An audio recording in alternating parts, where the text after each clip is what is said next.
सभी लोग अपना फोन साइलेंट कर देंगे प्लीज। अगर अनुमति हो तो हम 1-2 मिनट में शुरू कर सकते हैं।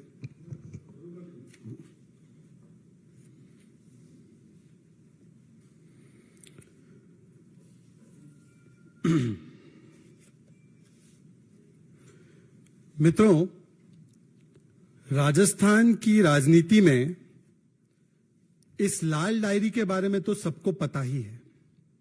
ये लाल डायरी है राजस्थान के मुख्यमंत्री के काले कारनामों की, भ्रष्टाचार की, और ये बड़ी चित परिचित लाल डायरी है। इसके बारे में जब भी बात होती है तो अशोक गहलोत जी बड़ा असहज महसूस करते हैं। पर आज इस लाल डायरी पर नहीं बल्कि एक ब्लैक डिजिटल डायरी लेकर आया हूं, राजस्थान के काले करतूतों पर जो हो रहे हैं कानून व्यवस्था के नाम पर। और इस ब्लैक डिजिटल डायरी में वो एक एक प्रमाण है जिस प्रकार से राजस्थान की कानून व्यवस्था को पिछले 4-4.5 साल में अशोक गहलोत जी के रहते हुए ध्वस्त करने का काम किया गया है। और इस ब्लैक डिजिटल डायरी में कल्पना कीजिए कि जिस समय पर, जिस कालखंड में हम लोग बात कर रहे हैं नारी शक्ति को वंदन करने की, हमारी संसद ने नारी शक्ति वंदन अधिनियम पारित किया, महिलाओं को उनका संवैधानिक अधिकार दिलाया। ये केंद्र की नरेंद्र मोदी जी की सरकार कर रही है, उनकी शक्ति को वंदन कर रही है। परंतु जो ब्लैक डिजिटल डायरी में लेकर आया हूं, रेड डायरी करप्शन की, ब्लैक डिजिटल डायरी राजस्थान के कानून व्यवस्था के ध्वस्त होने के प्रमाण की। इस ब्लैक डिजिटल डायरी में मैं आपको ऐसे प्रमाण दिखाने वाला हूं जिससे कि आप विचलित हो जाएंगे और सोचने पर मजबूर हो जाएंगे कि क्या ये राजस्थान है, क्या ये उन जगहों के बारे में बात हो रही है जहां पर महिलाओं का जीना नामुमकिन है। ये तस्वीर है, और माफ करना, ये तस्वीर आज जो आई है, ये तस्वीर आप देखिए गौर से। ब्लैक डिजिटल डायरी में पहली तस्वीर, पहला प्रमाण। आप मुझे पूछेंगे कि क्या ये तस्वीर अफगानिस्तान की है? नहीं, ये तस्वीर अफगानिस्तान की नहीं है। आप मुझे पूछेंगे क्या ये तस्वीर सूडान की है? नहीं, ये तस्वीर सूडान की नहीं है। ये तस्वीर जयपुर जिले में जमवा रामगढ़ की है। और इस तस्वीर में एक महिला के शव को किस प्रकार से दिन दहाड़े अधजला छोड़ दिया गया है सड़कों पर, उसके साथ क्या क्या बर्बरता गुजरी होगी, ये आप कल्पना भी नहीं कर सकते। ये जयपुर में, राजस्थान, दिन दहाड़े। यही ब्लैक डायरी, डिजिटल डायरी में लेकर आया हूं, क्योंकि ये एक आध घटना नहीं है। आज राजस्थान में वो नारा लगाती है ना प्रियंका वाड्रा जी, लड़की हूं तो लड़ सकती हूं। आपको पता है राजस्थान की महिलाएं क्या कह रही है? राजस्थान की महिलाएं कह रही है, लड़की हूं तो क्या राजस्थान में बच सकती हूं। क्योंकि ये एकाध घटना नहीं है। इस ब्लैक डिजिटल डायरी में वो तमाम प्रमाण हैं जिससे कि राजस्थान पिछले 4-4.5 वर्षों में महिला उत्पीड़न में, बलात्कार में, महिला शोषण में, चाहे वो महिलाएं आदिवासी समाज की हो, चाहे वो महिलाएं दलित समाज की हो, चाहे वो महिलाएं माइनर हो, उनके साथ सबसे ज्यादा उत्पीड़न की घटनाएं अगर किसी भी प्रदेश में घटित हुई है, और जिस प्रदेश में सबसे ज्यादा ऐसी घटनाएं होने के बाद कोई कार्रवाई नहीं होती है, वो राजस्थान है। मैं आपको ज्यादा पुरानी बातें नहीं बताऊंगा, केवल 4-5 दिन में जो राजस्थान में हुआ है उसके बारे में बताऊंगा। ये तो आज की घटना है, रूह को कंपाने वाली। ये तस्वीर आप सबने देखी है। जयपुर में दिन दहाड़े इस प्रकार से अधजला शव मिलता है। अब मैं आपको दिखाऊंगा एक और तस्वीर। यह 2-3 दिन पुरानी तस्वीर है। यह तस्वीर है सीकर की। सीकर में एक 15 वर्षीय बच्ची, खेलती कूदती, शिक्षा प्राप्त करने की जिसकी उम्र है, उस बच्ची के साथ गैंगरेप किया जाता है। और उस बच्ची का गैंगरेप करने के बाद उसे कुएं में मारकर ढकेल दिया जाता है। आप कहेंगे कि केवल इतनी घटनाएं? मैं आपको एक और घटना से वाकिफ कराना चाहता हूं। यह घटना है हनुमानगढ़ की। न्याय नहीं मिला तो दुष्कर्म पीड़िता ने लगाई फांसी। मित्रों, 19-20 सितंबर की बात है।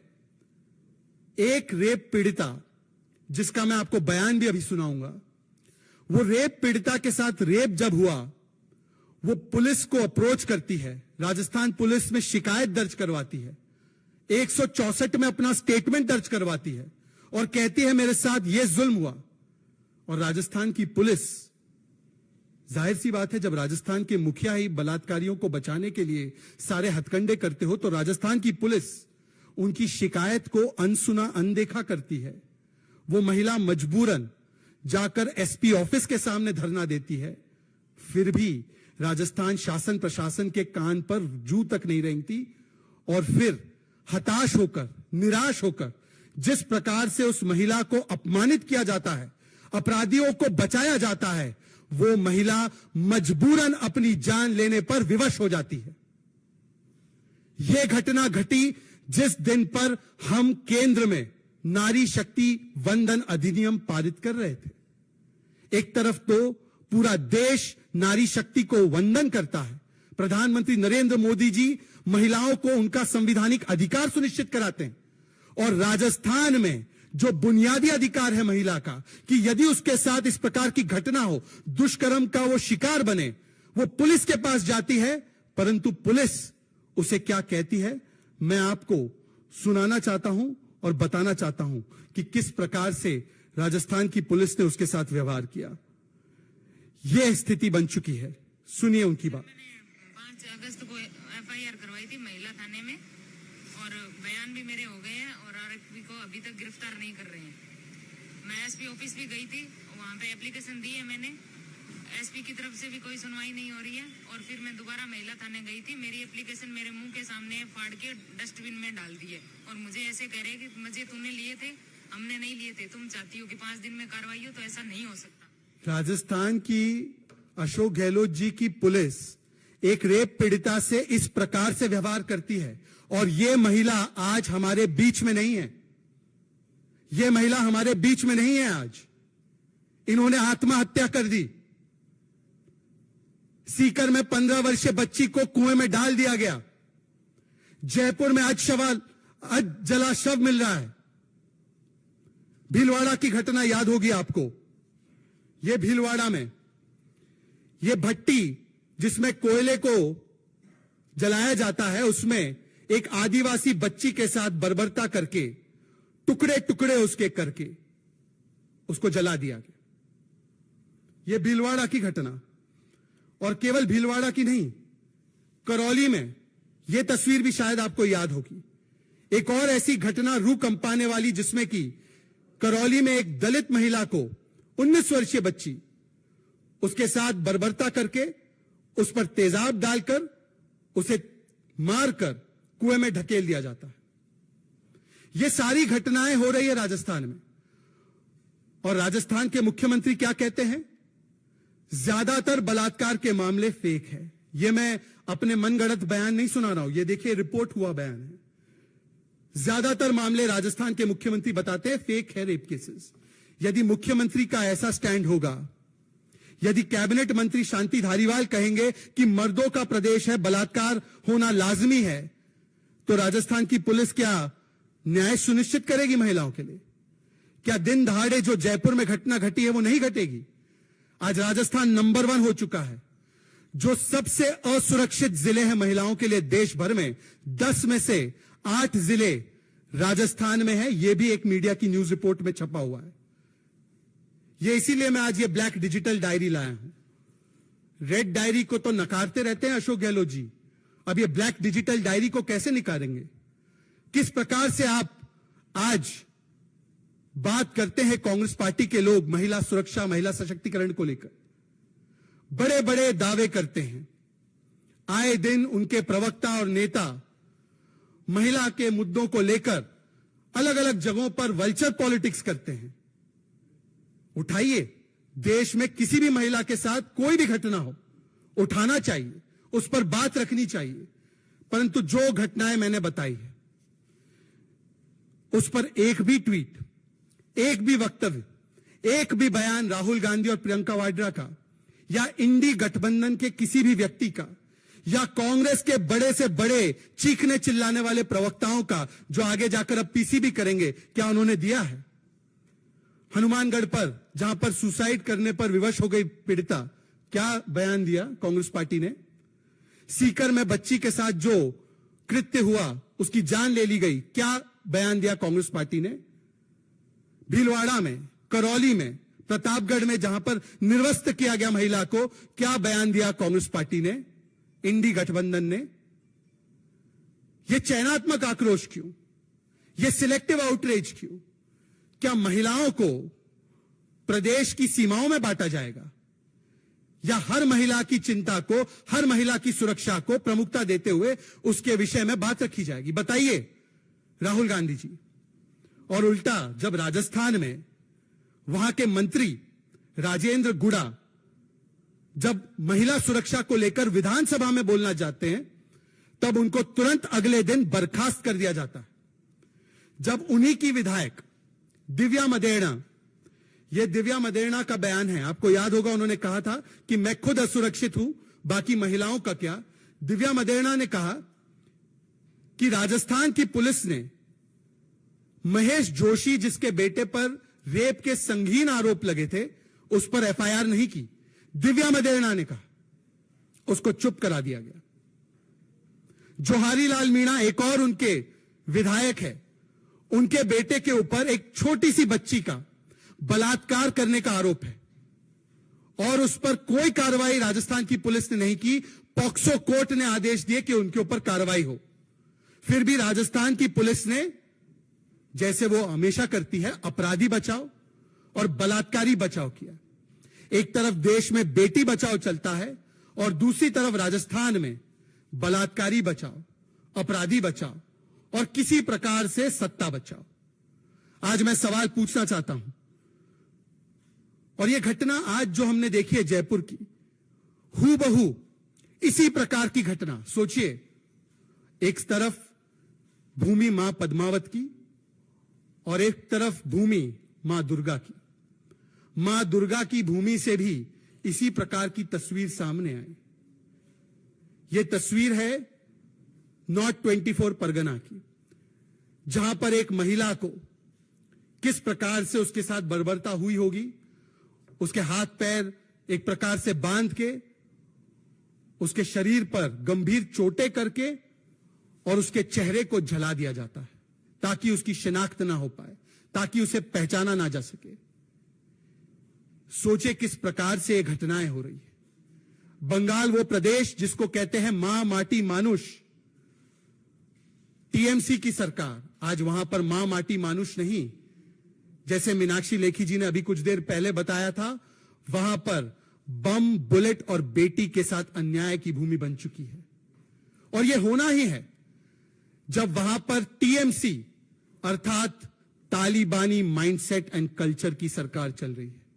यह वही तालिबानी माइंडसेट एंड कल्चर की सरकार है जिसने, जब सत्ता में ये लोग फिर से एक बार आए 2021 में, तो पोस्ट पोल वायलेंस के नाम पर कई महिलाओं के साथ रिवेंज रेप की घटनाएं हुई और उस समय पर इन सारे अपराधियों को बचाने के लिए भरसक प्रयास किया गया। इस रिवेंज रेप को कोर्ट में ले जाने का काम उन पीड़िताओं ने किया। कहीं पर 10 वर्षीय 12 वर्षीय महिला लड़की, कहीं पर 60 वर्षीय महिला, अपने हलफनामा कोर्ट में देकर उन्होंने अपने साथ जो गुजरी हुई पीड़ा है उसको बयान किया। जब एक छोटी सी बच्ची के साथ बलात्कार होता है नाडियाड में, तो ममता दीदी कहती है ये लव अफेयर गॉन रॉन्ग है। जब महिलाओं के साथ और भी अनाचार दुराचार होता है, 15-15 घटनाएं 20-30 दिन में हो जाती हैं, तब इस पर तृणमूल कांग्रेस आकर दोषारोपण किसी और पर करती है। इस पर भी देखना, इस घटनाक्रम में भी देखना, नॉर्थ 24 परगना वाली घटनाक्रम पर भी आधे दिन का इंतजार कीजिए, टीएमसी आकर किसी ना किसी अन्य दोषी को या किसी ना किसी अन्य एजेंसी को दोष देगी। यह उनका हैंडबुक बन चुका है। मालडा में आदिवासी महिलाओं को निर्वस्त्र किया गया, शायद आपको याद होगा वो घटनाक्रम। उस पर जिस प्रकार से टीएमसी की नेत्री ने आकर बयान क्या दिया आपको पता है? उनकी मंत्री है शशि पांजा।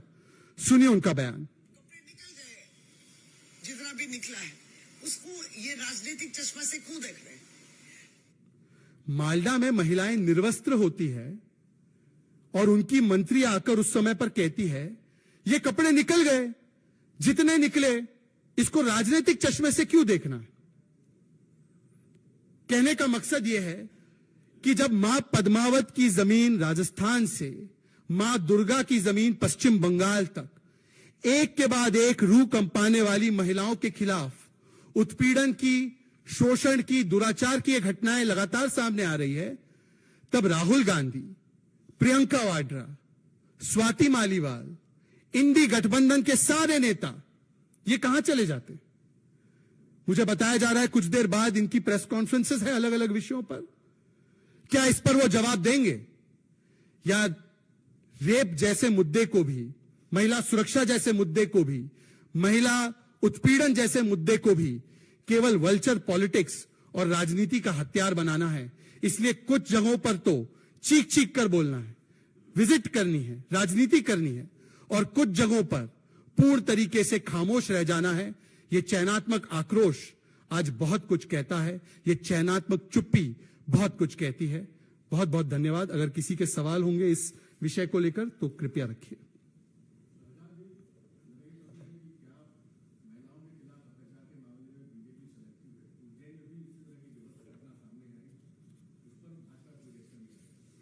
मैं आपका धन्यवाद देता हूं कि आपने मुझसे यह सवाल पहले ही क्रम में पूछ लिया।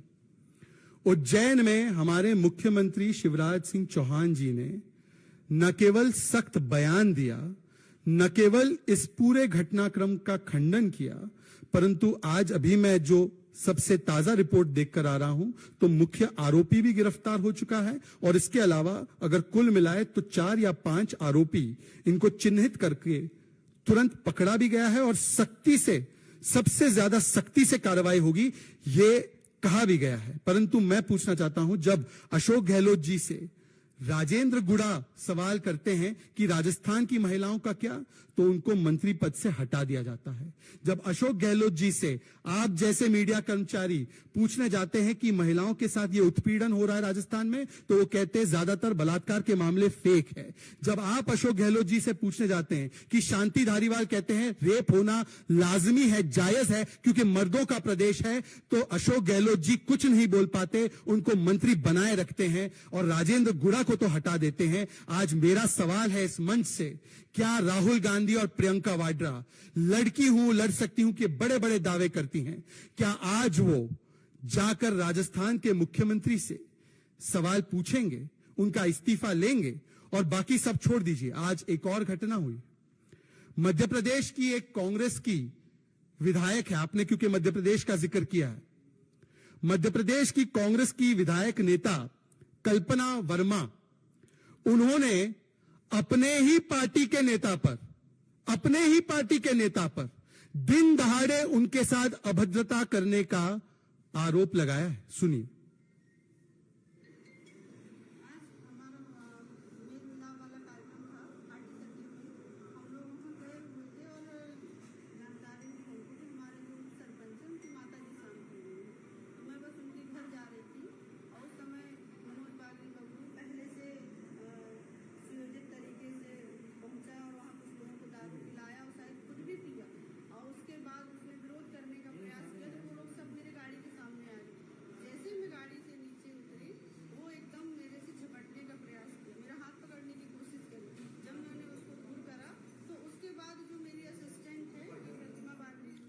आपके पास पूरा बयान भी मैं पहुंचा दूंगा, आपके पास है भी। बताइए, कांग्रेस पार्टी को तो यह बताना चाहिए कि लड़की हूं तो कांग्रेस के लड़कों से कैसे बच सकती हूं। जोहारीलाल मीणा के बेटे बच्ची का बलात्कार करते हैं, महेश जोशी के बेटे बच्ची का बलात्कार करते हैं, यहां पर मध्य प्रदेश में खुद उनकी विधायक जो है वो सुरक्षित नहीं है, दारू के नशे में कांग्रेस के नेता उन पर किस प्रकार से झपट्टा मारते हैं। तो यहां पर तो प्रियंका वाड्रा जी आप बताइए कि लड़की हूं, कांग्रेस के इन लड़कों से कैसे बच सकती हूं? जी,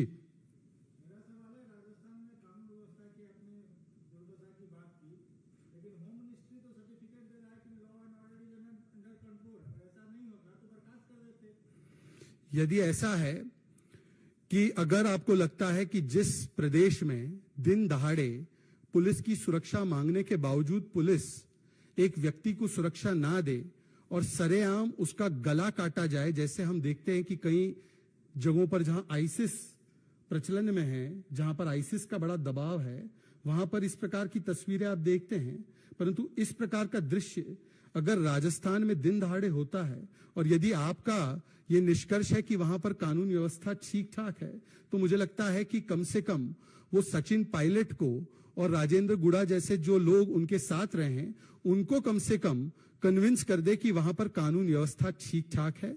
जहां तक सवाल है, हर प्रकार का जो डेटा सेंटर की तरफ से एनसीआरबी से लेकर दूसरे डेटा है और डेटा के अलावा जो वहां पर लोगों की आप बीती है, वो दोनों ही बताता है कि राजस्थान में अगर पिछले 4.5 वर्षों में कुछ हुआ है तो लगातार दंगे और दंगाइयों को बचाने का प्रयास, मतलूब अहमद से लेकर छाबड़ा का दंगाई, छाबड़ा, करौली, भीलवाड़ा, जोधपुर, ये लगातार दंगे हुए।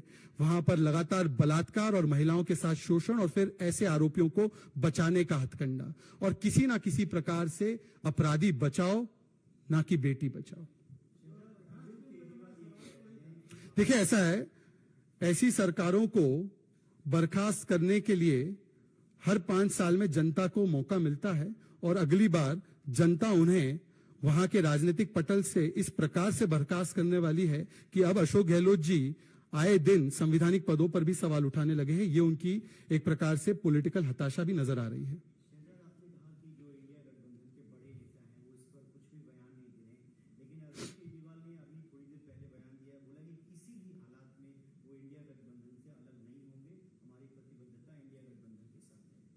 देखिए, एक तो ये इस सवाल का जवाब नहीं हुआ। आज मैं स्पेसिफिकली पूछना चाहता हूं, कहीं पर भी देश में महिलाओं के साथ अन्याय हो, आप देश के नागरिक हैं, आप देश की राजनीतिक पार्टी है, आप जरूर अपने आक्रोश को प्रकट कीजिए, जवाबदेही मांगिए, हम तो तैयार हैं। परंतु मुझे बता दीजिए कि राजस्थान में जो 5 घटनाएं मैंने अभी हाल ही की घटनाएं बताई, इससे पहले की घटनाएं नहीं बताई, क्या स्वाति मालीवाल वहां पर पहुंची? क्या संजय सिंह का बयान आया? क्या वहां पर आतिशी जी पहुंची? क्या अरविंद केजरीवाल का बयान आया? चलिए छोड़ देते हैं इसको। बंगाल में मालदा में जो घटना हुई, बंगाल में जो आए दिन वहां पर रिवेंज रेप से लेकर बलात्कार बच्चियों के हुए, उस पर क्या इंडी गठबंधन के एक भी व्यक्ति का बयान आया? जबकि अधीर रंजन चौधरी जी लगातार वहां पर जो कानून व्यवस्था है उसके बारे में बोलते रहते हैं। जहां तक इंडी गठबंधन के सवाल पर जवाब देना है रविकांत जी, तो ऐसा है, मेरा एक सुझाव है राहुल गांधी जी से। राहुल गांधी जी को भारत जोड़ो यात्रा करने की आवश्यकता नहीं है, भारत तो सरदार पटेल जी ने जोड़ दिया था। राहुल जी जरूर एक इंडी जोड़ो यात्रा निकाले। इंडी जोड़ो यात्रा इसलिए निकाले क्योंकि जिस प्रकार से आज आम आदमी पार्टी ने उनके नेता सुखपाल खैरा को गिरफ्तार किया है, हो सकता है सुखपाल खैरा ने ऐसा ट्वीट कर दिया किसी सांसद की शादी को लेकर और उसके प्रति जो खर्च हुए हैं उसको लेकर कि वो बर्दाश्त नहीं कर पाए, या बताया जाता है कि वहां पर क्योंकि 13 पे 13 सीटों पर कांग्रेस को लड़ना है तो उस वजह से भी ये शायद गिरफ्तारी की गई। मुझे नहीं पता, ये तो अरविंद केजरीवाल ही बताएंगे, वो सुपर सीएम है पंजाब के। तो पहले आम आदमी पार्टी और कांग्रेस पार्टी को राहुल गांधी जी पंजाब में जोड़े, फिर वहां से निकलते हुए आम आदमी पार्टी और कांग्रेस को दिल्ली में जोड़े, फिर वो जाए पश्चिम बंगाल में जहां पर अधीर रंजन चौधरी कहते हैं Mamata Didi is in Spain, people of Bengal are in pain, तो वो ममता दीदी और कांग्रेस पार्टी को जोड़े। वहां पर ममता दीदी ने वैसे ही ऐलान कर दिया है कि टीएमसी के साथ कोई चुनाव नहीं लड़ना है, लेफ्ट के साथ कोई चुनाव नहीं लड़ना है, तो लेफ्ट और टीएमसी को जोड़े। फिर नीचे आते हुए कर्नाटका में जिस प्रकार से तमिलनाडु बनाम कर्नाटका लगातार नदी के पानी को लेकर चल रहा है, वहां पर कर्नाटका के सीएम और तमिलनाडु के सीएम को जोड़े। थोड़ा और दक्षिण जाएंगे तो वहां पर अभी एक आदेश जारी हुआ है कि राहुल गांधी को वायनाड से नहीं लड़ना चाहिए, तो कम से कम वहां जाकर लेफ्ट और कांग्रेस को जोड़े। और फिर से पश्चिमी ओर जाते हुए महाराष्ट्र में जिस प्रकार से कभी शरद पवार जी राहुल जी में अविश्वास प्रस्ताव प्रकट करते हैं और कभी वहां पर उद्धव सेना, सामना, कांग्रेस पार्टी शरद पवार जी में अविश्वास प्रकट करती है उनको जोड़े, और उत्तर प्रदेश में समाजवादी पार्टी जो कभी मध्य प्रदेश में कंटेस्ट करना चाहती हैं, कभी उत्तराखंड के बाइपोल में कंटेस्ट करती हैं, कभी समाजवादी पार्टी बयान देती है कि पूरी सीटें लड़ेंगे, तो समाजवादी पार्टी को इंडी गठबंधन से जोड़े। मुझे लगता है कि राहुल गांधी जी को इंडी जोड़ो यात्रा जरूर निकालनी चाहिए, क्योंकि जो अमित शाह जी ने एक बार कहा था कि जैसे ही दिल्ली सर्विसेज बिल का मसला समाप्त होगा, वैसे ही ये राजनीतिक निकाह जो है वो तलाक तलाक तलाक की ओर चल पड़ेगा, और उस तलाक तलाक तलाक के प्रमाण हर रोज ही हमें दिखाई देते हैं।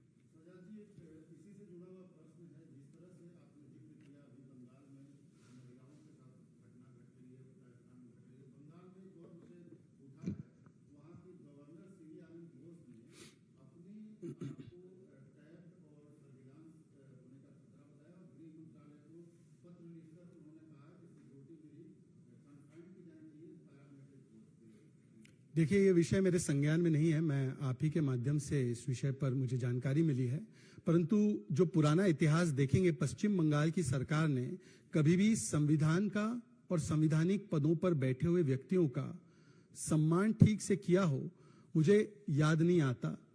जिस प्रकार से उन्होंने इससे पहले भी, जो आज के हमारे उपराष्ट्रपति जगदीप धनखड़ जी है, वो जब वहां के गवर्नर थे, तो जिस प्रकार से वहां पर उनके संवैधानिक पद को के साथ भी अपमानजनक व्यवहार किया गया, और जिस प्रकार से वहां पर टीएमसी की सरकार ने लगातार संविधान को ताक पर रखने के काम किए हैं, तो मुझे नहीं लगता कि जो घटनाक्रम आप बता रहे हैं, मुझे इससे ज्यादा हैरानी नहीं होती कि यदि पश्चिम बंगाल की सरकार इस प्रकार के कृत्यों को आगे जो है एक प्रकार से करने का काम कर रही है। परंतु क्योंकि ये विषय गवर्नर और गृह मंत्रालय के बीच में है, मुझे उम्मीद है कि जो जिनको ये पत्र लिखा गया है और जिन्होंने पत्र लिखा है वो उस पर ज्यादा स्पष्टीकरण देंगे। धन्यवाद जी, थैंक यू।